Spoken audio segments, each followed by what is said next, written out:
I think the odds of the Saudis taking oil off the market are fairly low, but I wouldn't say it's an impossibility, particularly if they get their backup.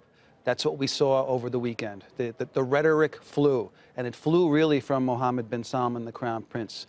He's not this sort of, cuddly bear that I think he's been made out to be over the past months and his ascendancy to the throne. He's an uneven guy. The president has apparently been on the phone with King Salman, used the phrase raising the possibility that rogue killers were responsible for this.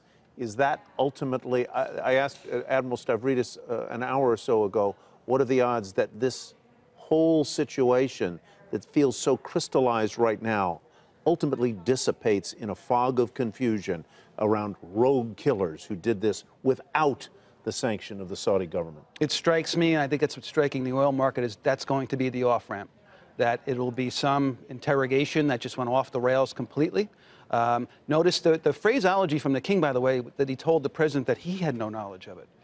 There was not a statement that the entire Saudi government was ignorant of what was happening here. So I think that's careful. So they're trying very hard to get a way out of this because the stakes are so high, Tyler. There's just tons of money involved when you're talking Saudi Arabia, tons of investment. The oil is obviously essential to the global economy. This was a heart attack maker over the weekend when these statements first started coming out. This broke a taboo, a sort of 25-year or more, 45-year, I should say, promise from the Saudis never to mess with the oil markets again in the aftermath of the 1970 oil shocks that we had. John, it doesn't look good for Saudi Arabia, even if we may never know exactly what happened. Can the relationship be repaired? Are things always going to be different now between Saudi Arabia and, say, the United States? Geopolitically, will we always wonder, and does that cause some ripple effects that are hard to quantify going forward? Yeah, I think they've permanently scared off a great deal of investment that might have come to the kingdom. I think their efforts to sort of open up and be more modern and have a better human rights track record really just went out the window.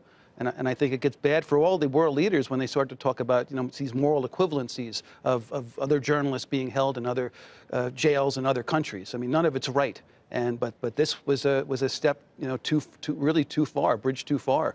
And I think it's hard. I think, that their Davos in the Desert conference is probably never to be seen again. I mean, it's up in sand, basically. I mean, we've had so many leaders already drop out without anything being investigated yet. So what do you think happens with the Saudi Aramco IPO? I mean, it keeps getting pushed off, and is there the possibility that, from a U.S. standpoint, a big bank, it's too risky to deal with this? We don't want that political taint dealing with the Saudi Aramco IPO.